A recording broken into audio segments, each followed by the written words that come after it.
नमस्कार, आनंद न्यूज में आपका स्वागत है।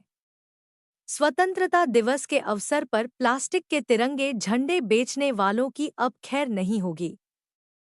प्लास्टिक के तिरंगे झंडे बेचने पर अब संपत्ति विरूपण अधिनियम के तहत कार्यवाही की जाएगी,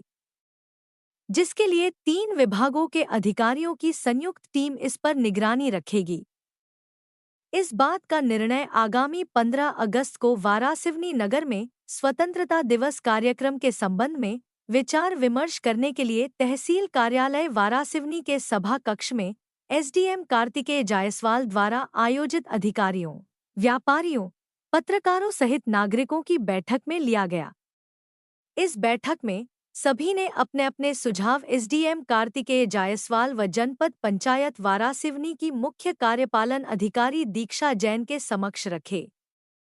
जिसमें ध्वजारोहण सहित मुख्यमंत्री के संदेश का वाचन व सांस्कृतिक कार्यक्रम मनाने हेतु विभिन्न विषयों पर चर्चा की गई।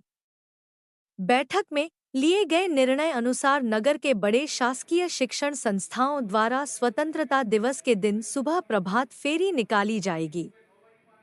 जो नगर भ्रमण कर गांधी चौक पहुंचेगी, जहां पर होने वाले कार्यक्रम में विद्यार्थीगण भाग लेंगे। स्वतंत्रता दिवस का मुख्य कार्यक्रम रानी अवंतीबाई स्टेडियम में होगा, जहां पर शासकीय स्कूल व महाविद्यालय के विद्यार्थियों द्वारा परेड में भाग लेकर राष्ट्र ध्वज को सलामी दी जाएगी। उसके साथ ही नृत्य, पीटी, झांकी सहित अन्य कार्यक्रमों का आयोजन भी होगा, जिनमें सर्वश्रेष्ठ प्रदर्शन करने वाले स्कूलों को पुरस्कृत किया जाएगा।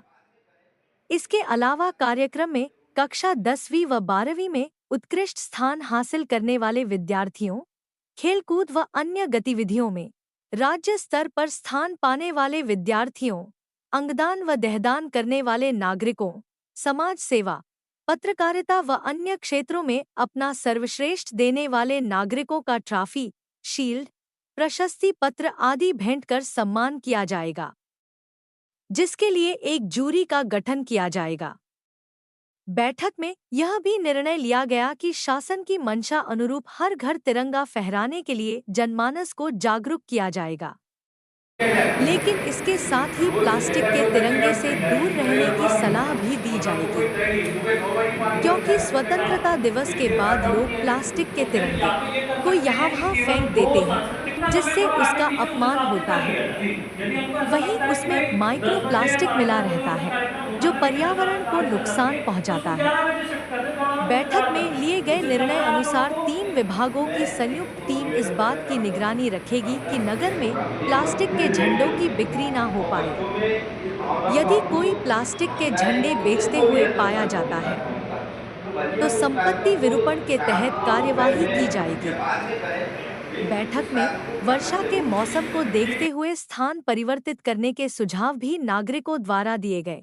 जिसमें कृषि उपज मंडी या आम्बेडकर भवन में कार्यक्रम को करवाने के सुझाव आए, लेकिन विचार विमर्श के बाद निर्णय लिया गया कि बारिश के कारण यदि स्टेडियम में व्यवधान होगा, तो सभी बच्चे अपने अपने स्कूलों में कार्यक्रम करेंगे। बैठक में शाहिद खान, आनंद ताम्रकार, गणेश सिंह ठाकुर, विनय सुराना, विक्रम देशमुख, शैलेंद्र सेठी,